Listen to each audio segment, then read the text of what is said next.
Bismillahirrahmanirrahim. Dear students, Assalamu alaikum. Today we will talk about pumping organ, the heart. हमने human heart की बात करनी है. सबसे पहले what is the location of human heart? The heart of human is located in the chest cavity between the two lungs. Human heart chest cavity में मौजूद होता है, protected by ribs, और एग्जैक्टली ये दो लंग्स के दरमियान में इसकी प्रेजेंस है. इसके अलावा पेरिकार्डियम की बात करेंगे. What is pericardium? Heart is enclose in the double membranous sac, the pericardial cavity. Heart दो मेम्ब्रेन के बने हुए एक सैक के अंदर मौजूद होता है. उस सैक को पेरिकार्डियल कैविटी कहते हैं. और there is a fluid between pericardium and heart called pericardial fluid. Or pericardium protects the heart and prevent it from overextension. Pericardial fluid friction को कम करता है हार्ट बीट के दौरान. इसके अलावा ओवर एक्सटेंड, पेरिकार्डियम हार्ट को ओवर एक्सटेंड होने से रोकती. आप देख सकते हैं here this is chest cavity, और ये चेस्ट कैविटी में नीचे हार्ट, दोनों तरफ, इस तरफ और इस तरफ लंग्स होते हैं, दरमियान में हार्ट प्रेजेंट है. और ये पेरिकार्डियम दिखाई गई. Human heart is enclose in double membranous sac, double membrane का बना हुआ सैक जिसको पेरिकार्डियम कहते हैं. और या पेरिकार्डियम और हार्ट के दरमियान यहाँ फ्लूइड होगा. Then heart walls. The wall of the heart is composed of three layers: epicardium, outermost layer; myocardium, middle one; और endocardium, innermost, सबसे अंदर वाली. तो heart wall is composed of three layers: epicardium, myocardium and endocardium. और इसमें myocardium सबसे ज़्यादा important. और myocardium of the heart is made up of special type of muscles जिन्हें कार्डियक मसल्स कहते हैं. ये आप देख सकते हैं, ये सबसे अंदर वाली लेयर जहां कार्डियक मसल्स होंगे, this is called myocardium. Endocardium, myocardium middle one, दरमियान वाली लेयर. और ये एंडोकार्डियम, और ये वाली जो है ये epicardium. Epicardium outer, middle myocardium और इनर मोस्ट एंडोकार्डियम. और एपिकार्डियम के बाहर पेरिकार्डियल कैविटी जिसके अंदर पेरिकार्डियल फ्लूइड होता है. देन हम बात करेंगे कार्डियक मसल्स की. जैसे मैंने बोला कि myocardium, the middle layer of the heart wall, is composed of cardiac muscles. Cardiac muscles contain myofibrils and myofilaments of myosin and actin. एक मसल फाइबर के अंदर मायोफाइब्रल्स होते हैं, और मायोफाइब्रल्स प्रोटीन, एक्टिन और मायोसिन के बने हुए मायोफिलामेंट्स होते हैं. कार्डियक मसल के अंदर मायोफाइब्रल्स, और मायोफाइब्रल्स के अंदर मायोफिलामेंट्स, और मायोफिलामेंट्स जो हैं वो एक्टिन और मायोसिन प्रोटीन के बने. आप देख सकते हैं ये कार्डियक मसल्स हैं, ये ब्रांच्ड फाइबर होते हैं। आप देख सकते हैं इनमें से ब्रांचेस निकली हुई। अगर ये एक फाइबर और उसमें से ये वाली ब्रांच और फिर ब्रांच फाइबर्स हैं। और fibre is divided into individual cells, cell like parts बने हुए हैं। ये पार्टीशन है बीच में, ये वाली पार्टीशन, ये वाली पार्टीशन, ये वाली पार्टीशन। ये जो पार्टीशंस हैं इन्हें इंटरकलेटेड डिस्क बोलते हैं। और हर सेल लाइक पार्ट जो है या सेल जो है उसमें न्यूक्लियस मौजूद है। तो हमने ये कहा कि muscles contain myofibrils and myofilaments of actin and myosin, और देयर अरेंजमेंट, मायोफिलामेंट और एक्टिन मायोसिन के जो मायोफिलामेंट्स हैं, थिक फिलामेंट होते हैं, थिन फिलामेंट्स होते हैं, उनकी arrangement is similar to those of skeletal muscle fibre. और मैकेनिज्म ऑफ कंट्रैक्शन भी इसेंशियली सेम है, स्केलेटल मसल की तरह है, लेकिन they are branch cells. Cardiac muscle की खास बात यह है कि ये ब्रांच्ड होते हैं, in which the successive cells are separated by junction. Cell एक दूसरे से सेपरेट हैं और उन सेपरेशन को कहते हैं intercalated disc. The heart contracts automatically with rhythmicity under the control of autonomic nervous system। Heart की कंट्रैक्शन खुद ब खुद होती है और ऑटोनोमिक नर्वस सिस्टम जो बॉडी के अंदर स्पॉन्टेनियस फंक्शंस हैं, खुद ब खुद जो फंक्शंस हो रहे हैं, ऑटोमेटिक फंक्शन हो रहे हैं, उनको कंट्रोल करने वाले सिस्टम को ऑटोनोमिक नर्वस सिस्टम बोलेंगे।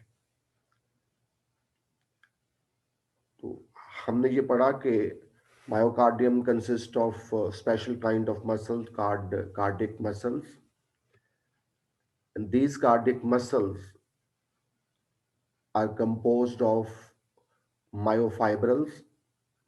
ये एक मसल के अंदर इस तरह के, ये एक मसल फाइबर है। ये एक मसल फाइबर दिखाया, मसल फाइबर के अंदर ये वाले मायोफाइब्रल्स होते हैं। ये एक मायोफाइब्रल दिखाया, और फिर इन मायोफाइब्रल के अंदर थिक और थिन फिलामेंट्स होते हैं, जिन्हें मायोफिलामेंट्स कहते हैं। ये एक्टिन और मायोसिन प्रोटीन के बने हुए हैं। तो myocardium is composed of cardiac fibers, cardiac muscles. Each cardiac muscle fiber has myofibrils and myofilaments, which are made up of actin and myosin proteins. The arrangement of these myofibrils and myofilaments are essentially the same as that of skeletal muscles. Their mechanism of contraction is also like the contraction of skeletal muscles, लेकिन फर्क ये है कि ये muscle जो है ये branched होते हैं, और यहाँ successive cells are divided by, are separate by junction called intercalated disc। ये वाली ये intercalated disc है, और each cell has its own nucleus, और उसके साइटोप्लाज्म में धारियां सी हैं, पट्टियां सी मौजूद हैं, और ये irregular strips होती हैं, रेगुलर स्ट्रिप्स नहीं होती। जो skeletal muscles होते हैं उनमें रेगुलर स्ट्रिप्स होती हैं, लाइट और डार्क बैंड्स अल्टरनेटिवली प्रेजेंट होते हैं, लेकिन कार्डिक मसल्स में जो है उसके साइटोप्लाज्म में इरेगुलर स्ट्रिप्स होती हैं।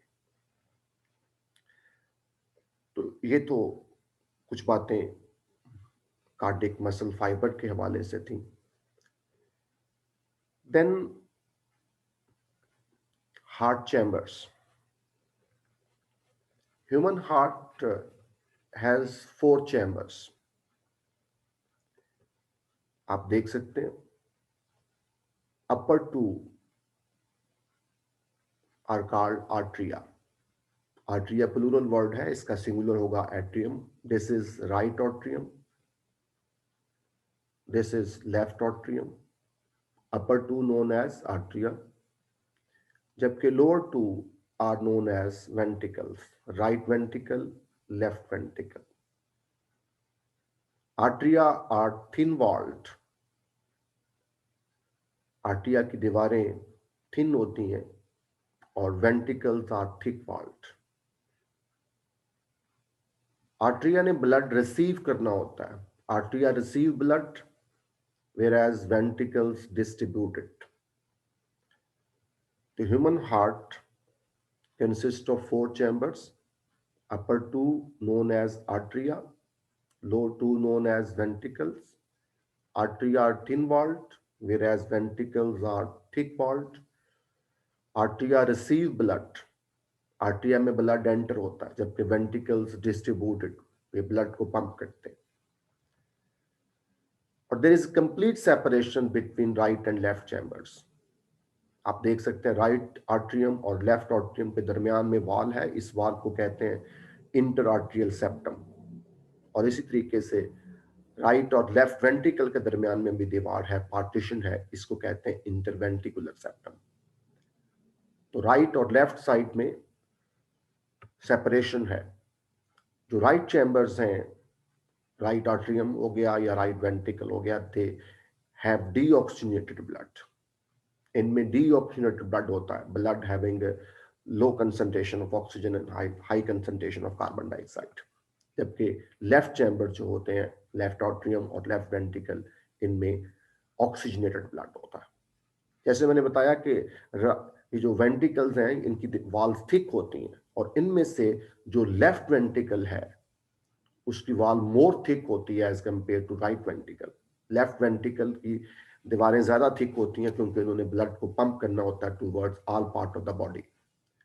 तो इस ज्यादा फोर्सफुली कंटैक्ट करना पड़ता है, इसलिए उसकी वॉल जो है वो ज्यादा थिक होती हैं। यही बात लिखी है हमारी बुक वाले ने कि there are four chambers of the heart, two upper thin walled called atria and two lower thick-walled called ventricles. Human heart function as a double pump. इस डबल पंप से क्या मराद है? एक तरफ ये राइट वेंट्रिकल जब ब्लड को पंप करके लंग्स की तरफ भेजता है, ये एक पंप हो गया, और साथ ही लेफ्ट वेंट्रिकल जो है ये ब्लड को पंप करके टुवर्ड्स ऑल बॉडी पार्ट्स भेजता है, तो ये दूसरा पंप हो गया। इसलिए उसने लिखा कि human heart function as a double pump. It is responsible for both pulmonary and systemic circulation. Pulmonary and systemic circulation से क्या मराद है? Pulmonary circulation पहले मैं बताता हूं कि pulmonary circulation क्या है। Deoxygenated blood का हार्ट से लंग्स की तरफ जाना और फिर लंग्स से ऑक्सीजनेटेड ब्लड का वापस हार्ट में आना, this part of circulation is called pulmonary circulation। और फिर सिस्टेमिक सर्कुलेशन से क्या मराद है? डीऑक्सीजनेटेड ब्लड का तमाम बॉडी पार्ट से हार्ट में आना और फिर हार्ट से ऑक्सीजनेटेड ब्लड का तमाम बॉडी पार्ट्स को सप्लाई होना, this is called systemic circulation. तो human heart double pump, double circulatory system होता है, डबल पंप करता है, पल्मोनरी सर्कुलेशन भी है और सिस्टेमिक सर्कुलेशन भी है। There is a complete separation of deoxygenated and oxygenated blood. Right side पे डीऑक्सीजनेटेड ब्लड है और लेफ्ट साइड पे ऑक्सीजनेटेड ब्लड, जैसे मैंने बताया कि दोनों के दरमियान पार्टीशन है। ये पल्मोनरी सर्कुलेशन, यहाँ ये हार्ट की राइट वेंट्रिकल से ब्लड पल्मोनरी ट्रंक के जरिए, पल्मोनरी आर्टरी के जरिए लंग्स में गया और लंग्स से ऑक्सीजनेटेड ब्लड पल्मोनरी वेन के जरिए लेफ्ट आर्टरी में आया। This part of circulation is called pulmonary circulation. और फिर ऑक्सीजनेटेड ब्लड का लेफ्ट वेंट्रिकल से एओर्टा या सिस्टेमिक आर्टरीज के जरिए तमाम बॉडी पार्ट को सप्लाई होना और फिर तमाम बॉडी पार्ट से डीऑक्सीजनेटेड ब्लड का वेन्स के जरिए, वेना केवी के जरिए, इंफीरियर वेना केवी और सुपीरियर वेना केवी के जरिए वापस हार्ट में आना। This part of circulation is called systemic circulation. The human heart is responsible for both pulmonary and systemic circulation. Then heart chambers पढ़ने के बाद blood flow through the heart chambers.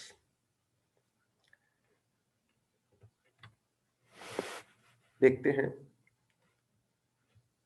blood from all the lower part of the body is collected by various vein.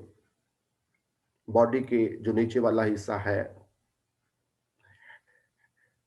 Shoulder से नीचे नीचे तमाम body parts से blood is collected by various veins and these vein join to form a larger vein called inferior vena cava. तमाम नीचे वाले हिस्से से blood is collected by various veins and these vein join to form inferior vena cava. और ये inferior vena cava है. This inferior vena cava open here in the right atrium. ये inferior vena केवा की ओपनिंग दिखाई है, right ऑर्ट्रियम में इसकी ओपनिंग होती है.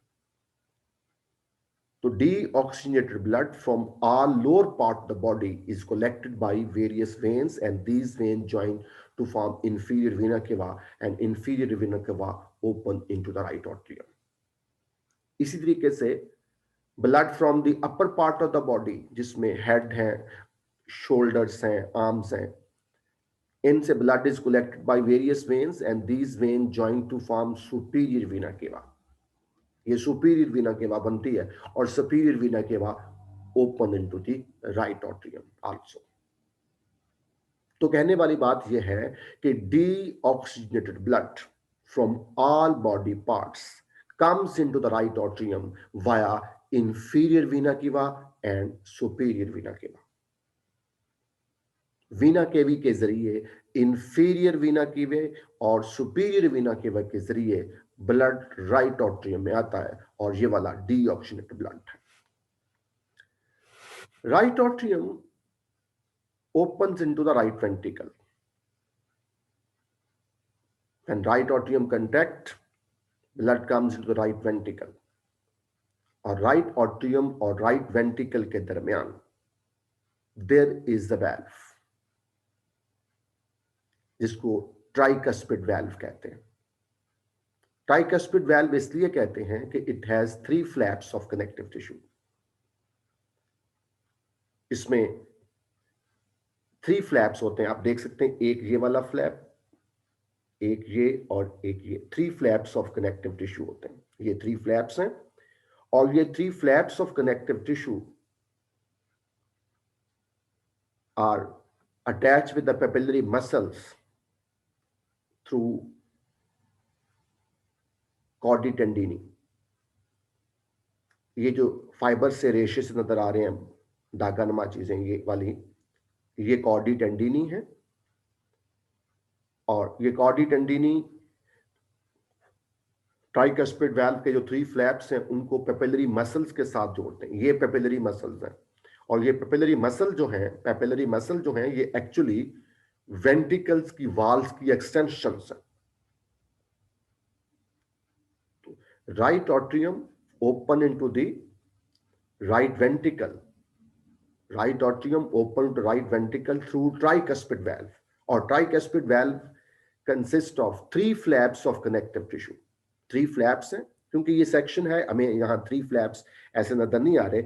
इसको देखने के लिए मैंने ये वाली फिगर जो है वो डाउनलोड की है. इसमें आपको ये 3 फ्लैप 1 2 3 ये 3 फ्लैप्स नजर आ रहे हैं.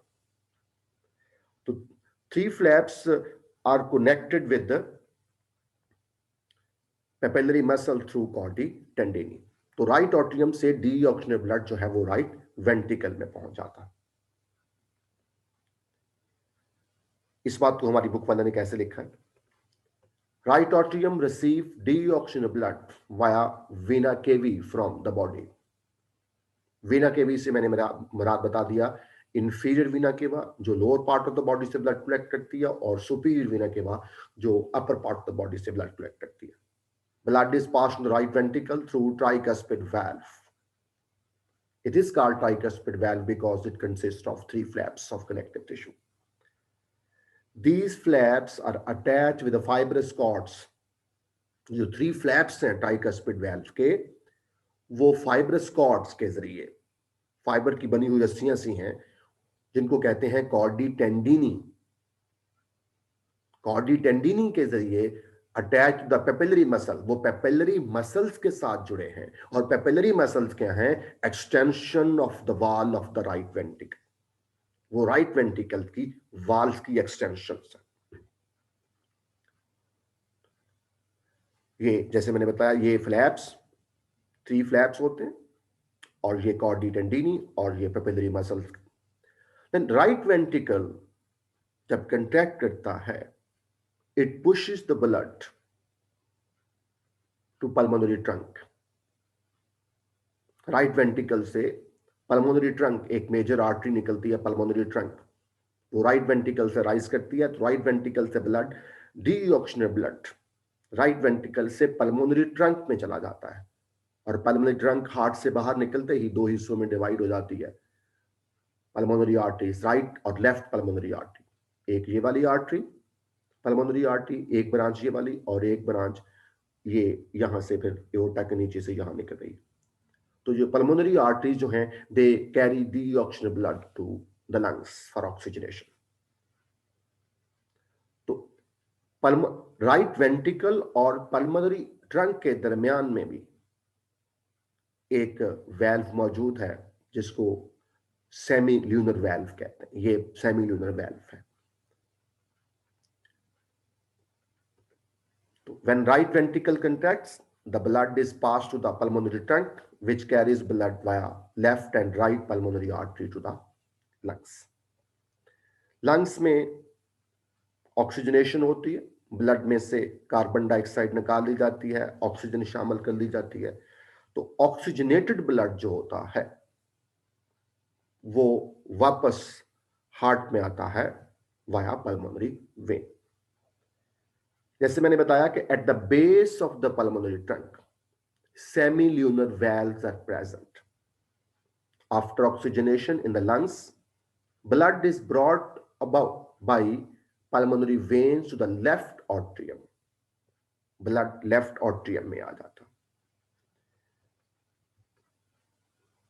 ये pulmonary veins दो, pulmonary veins brings oxygenated blood from the lungs into the left atrium. Then left atrium contract, blood is pushed into the left ventricle.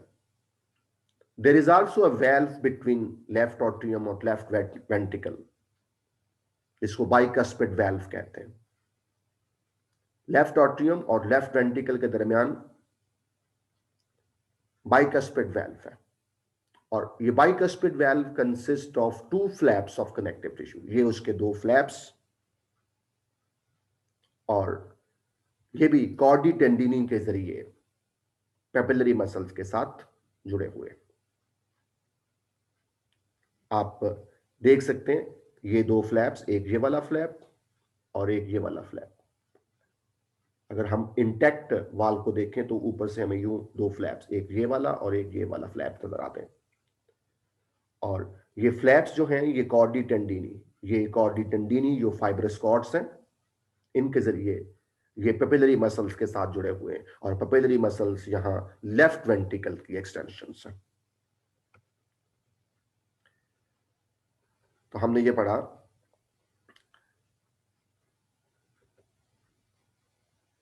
कि after oxygenation lungs, blood is brought by pulmonary vein to the left atrium, which passes this blood via bicuspid valve, called so because it has 2 flaps to the left ventricle.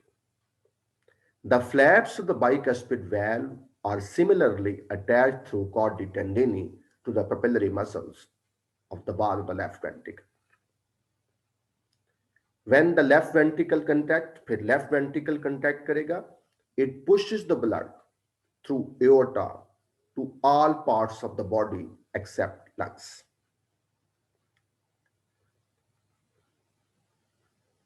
ये left ventricle जब contract करता है तो blood is push to the largest artery of the body, जिसको कहते हैं aorta. ये वाली एओर्टा है, ये लेफ्ट वेंट्रिकल से निकलती है, पल्मोनरी ट्रंक से नीचे से होती हुई यहां, ये उसके वेल ओपनिंग यहां पर मौजूद है।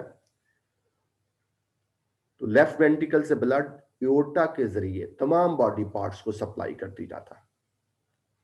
एओर्टा की बेस पे भी सेमी ल्यूनर वेल्व जो है वो मौजूद होता है। When the right ventricle contract, blood is passed to the pulmonary. When the left ventricle contract, it pushes the blood through aorta to all parts of the body. At the base of the aorta, semilunar valves are present. The valves of the heart control the direction of blood flow. हम blood flow को दो बार फिर देख लेते हैं.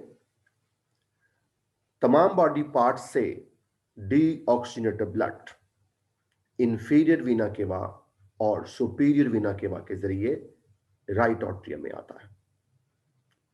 Right atrium open होता है into right ventricle और दोनों के दरमियान ट्राइकस्पिड वैल्व है. और ट्राइकस्पिड वैल्व को ट्राइकस्पिड वैल्व इसलिए कहते हैं कि it consist of 3 flaps of connective tissue. और ये ट्राइकस्पिड वैल्व के 3 फ्लैप्स कॉर्डी टेंडिनी के जरिए पेपिलरी मसल्स के साथ जुड़े हैं. कॉर्डी टेंडिनी फाइबरस कॉर्ड्स हैं, रस्सियां सी हैं फाइबर की बनी हुई, और पेपिलरी मसल्स राइट वेंट्रिकल की वाल्व की एक्सटेंशंस हैं. राइट वेंट्रिकल से ब्लड पल्मोनरी ट्रंक के जरिए लंग्स में जाता है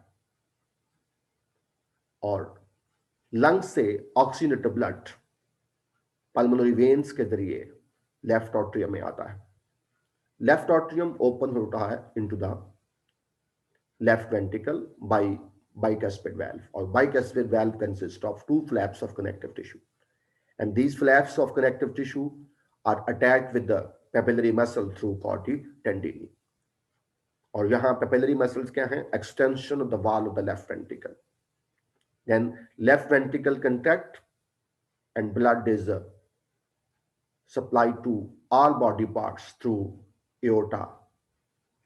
एओर्टा तमाम बॉडी पार्ट्स को ब्लड सप्लाई करती है एक्सेप्ट द लंग्स. और एओर्टा की बेस पे भी सेमिलुनर वैल्व मौजूद है. इस तरह से पल्मोनरी ट्रंक की बेस पे सेमिलुनर वैल्व था, इस तरह से एओर्टा की बेस पे भी सेमिलुनर वैल्व मौजूद होता है. वैल्व्स जो हैं ये prevent back flow of blood. Then थोड़ा सा आर्टेरियल पाथवे की बात की गई है. आर्टरीज आपको पता है are the blood vessels that carry blood away from the heart. Arterial blood में, आर्टेरियल पाथवे में ये हार्ट दिखाया गया. हार्ट के लेफ्ट वेंट्रिकल से ये एओर्टा निकलती है. एओर्टा की बेस पे ही, जब एओर्टा हार्ट से निकलती है उसकी बेस से ही 2 पेयर ऑफ आर्टरीज निकलती हैं जिन्हें कहते हैं कोरोनरी आर्टरीज. ये जो रेड सी लाइनें दिखाई ये कोरोनरी आर्टरी इस तरफ भी, और ये कोरोनरी आर्टरीज हैं. Arise at the base of aorta and these coronary arteries supplies blood to the muscles of the heart. सबसे पहले बात उसने लिखी हमारी बुक वाले ने कि eight the base of the aorta pair of coronary arteries arise and these coronary arteries supply oxygenated blood to the muscles of the heart. इसके बाद एओर्टा आर्च बनाती है, यूं आर्च बना रही है एओर्टा, और बिफोर इट डिसेंड डाउन, इससे पहले से ये नीचे की तरफ आए, एओर्टा से आर्टरीज निकलती हैं जो ऑक्सीजनेटेड ब्लड सप्लाई करती हैं शोल्डर्स को, आर्म्स को और हेड रीजन्स को. Before aorta descend down, it send out arteries to arms, heads and shoulders. In arteries के नाम होते हैं बाकायदा, लेकिन हमने नहीं पढ़ने क्योंकि हमारे सिलेबस में नहीं. Then aorta descend down, heart के नीचे से आकर जो चेस्ट कैविटी में एओर्टा पहुंच जाती है, वहां it gives branches to chest wall. Abdomen में आकर इससे ब्रांचेस निकलती हैं जो डाइजेस्टिव सिस्टम के मुख्तलिफ पार्ट्स को ब्लड सप्लाई करती हैं. और at the same time aorta supply blood to the kidneys via renal arteries. और फिर एंड पे लेग्स के पास आकर एओर्टा बाइफरकेट्स. एओर्टा के 2 ब्रांचेस बन जाती हैं जिन्हें इलियक आर्टरीज कहते हैं, और ये इलियक आर्टरीज जो है ये लेग्स को ब्लड सप्लाई करती हैं। तो पूरा आर्टरियल पाथवे नहीं, 3-4 आर्टरीज का जिक्र किया हमारी बुक वाले ने। देखते हैं हमारी बुक वाला इसको कैसे लिखता है। At the base of the aorta, first pair of arteries, the coronary arteries arise and supply blood to the heart. ये मैंने बताया कि ये एओर्टा जो लेफ्ट वेंट्रिकल से निकलती थी, उसकी बेस से ही कोरोनरी आर्टरीज का पेयर निकलता है जो हार्ट के अपने मसल्स को ब्लड सप्लाई करता है। Then aorta form an arch, aorta arch बनाती है, एंड बिफोर डिसेंडिंग डाउन, इससे पहले कि वो नीचे उतरे, गिव्स 3 ब्रांचेस, 3 आर्टरीज इससे निकलती हैं जो ब्लड सप्लाई करती हैं to head, arms and shoulders. Arms, head और शोल्डर्स को ब्लड सप्लाई करने के बाद एओर्टा डिसेंड डाउन, एओर्टा नीचे की तरफ आती है इन द चेस्ट कैविटी में, और चेस्ट कैविटी में it gives many small branches to the chest wall and then passes down to the abdominal region. Chest wall cavity से एब्डोमेन में चले जाती है, और एब्डोमेन में it gives branches which supply blood to the different part of the alimentary canal, kidneys and lower abdomen.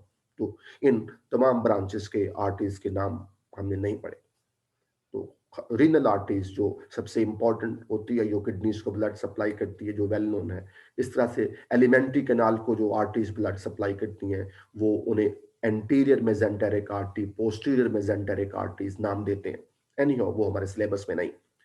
Then सबसे नीचे आके एओर्टा बाइफरकेट्स, एओर्टा 2 हिस्सों में तकसीम, 2 ब्रांचेस बन जाती हैं जिन्हें इलियक आर्टरीज कहते हैं, और each of which leads to supply blood to each leg, वो लेग्स को ब्लड सप्लाई करती हैं। ये एंड पे एओर्टा 2 ब्रांचेस में डिवाइड हो गई जिनको इलियक आर्टरीज बोलते हैं। ये थोड़ा सा आर्टरियल पाथवे के बारे में जो हमारी बुक वाले ने लिखा था। उसके बाद वीनस पाथवे, आपको पता है veins the blood vessel which brings blood back to the heart. इसमें सबसे पहले जो है वो इंफीरियर वीना की बात की गई है। कि जो ब्लू वाली हैं ये वेन्स हैं और रेड वाली आर्टरीज हैं। लेग्स से blood is collected by various veins, and these veins join to form iliac veins. From the legs, blood is collected by various veins. बहुत सारी छोटी छोटी वेन जो हैं वो ब्लड कलेक्ट करती हैं लेग्स से, and these vein join to form iliac veins. और देन ट्रंक रीजन में जब दोनों इलियक वेन्स, दोनों लेग्स की इलियक वेन ट्रंक रीजन में पहुंचती हैं, तो they join to form inferior vena cava. ये जो मेजर आर्टरी वेन बनी ये वाली, ये इंफीरियर वीना केवा। इंफीरियर वीना केवा कैसे बनी? By the union of 2 iliac veins. 2 iliac when के मिलने से इंफीरियर वीना केवा बनी। देन इंफीरियर वीना केवा move towards the right atrium. ये राइट ऑट्रियम की तरफ चल पड़ती है। रास्ते में राइट ऑट्रियम की तरफ जाते हुए इंफीरियर वेना के बाद कई वेन्स उसके अंदर एंटर होती हैं। जो मेजर वेन्स हैं, रीनल वेन्स, किडनी से, ये किडनीज हैं, किडनी से रीनल वेन इंफीरियर वेना केवा में एंटर होती है। ये लिवर है, लिवर से हेपेटिक वेन जो है वो इंफीरियर वेना केवा में एंटर होती है।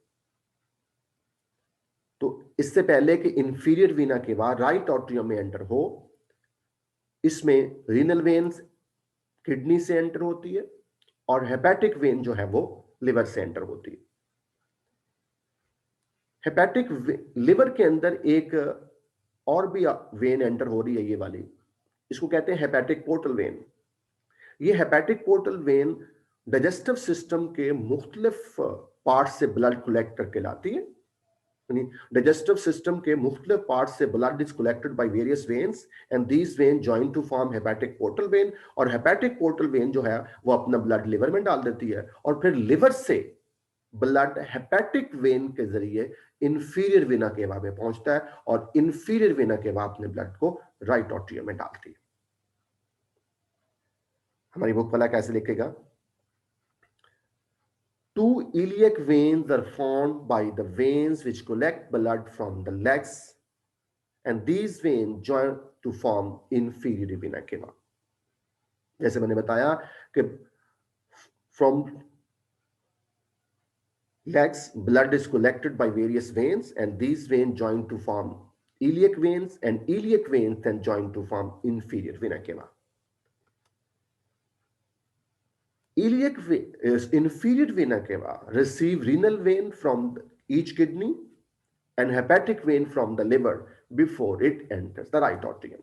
Inferior vena cava बनने के बाद ब्लड को कलेक्ट करके राइट ऑट्रियम की तरफ चलती है, लेकिन राइट ऑट्रियम में एंटर होने से पहले इसमें किडनी से, दोनों किडनी से एक एक रीनल वेन एंटर होती है और लिवर से हेपेटिक वेन एंटर होती है. The liver also receive hepatic portal vein, which is formed by many veins collecting deoxygenated blood with the absorbed food from the different part of the alimentary canal. जो digestive system के मुख्तलिफ parts हैं उनसे blood बराह रास्त inferior vena केवा में enter नहीं होता. डाइजेस्टिव सिस्टम के मुख्तलिफ पार्ट से मुख्तलिफ वेन्स ब्लड कलेक्ट करती हैं और वो वेन्स मिलकर हेपेटिक पोर्टल वेन बना देती हैं और हेपेटिक पोर्टल वेन अपने ब्लड को लिवर में डालती है और फिर लिवर से वो हेपेटिक वेन के जरिए इंफीरियर वेना केवा में पहुंचता है. ये तो हमने पढ़ा कि lower part of the body से ब्लड कैसे कलेक्ट होता. Then upper part of the body से superior vena cava. The blood from the upper part of the body is collected by different veins, and these veins join to form superior vena cava, or superior vena cava passes its blood to the right atrium. ये arm से, shoulder से, head region से blood is collected by various veins, and these veins join to form superior vena cava. ये head region, shoulder से subclavian vein, head region से carotid जगुलर when इनके नाम होते हैं. तो वो तो मुख्तलिफ रीजन से, अपर रीजन से मराद यहाँ हेड्स हैं, शोल्डर्स हैं, आर्म्स हैं, इनसे blood is collected by various veins और these vein join to form superior vena cava, और सुपीरियर वेना केवा अपने ब्लड को राइट ऑट्रियम में डाल देती है. तो यूं deoxygenated blood lower body part से इंफीरियर वेना केवा के जरिए और अपर बॉडी पार्ट से सुपीरियर वेना केवा के जरिए हार्ट के राइट ऑट्रियम में पहुंचता है. This is all about human heart. Thank you.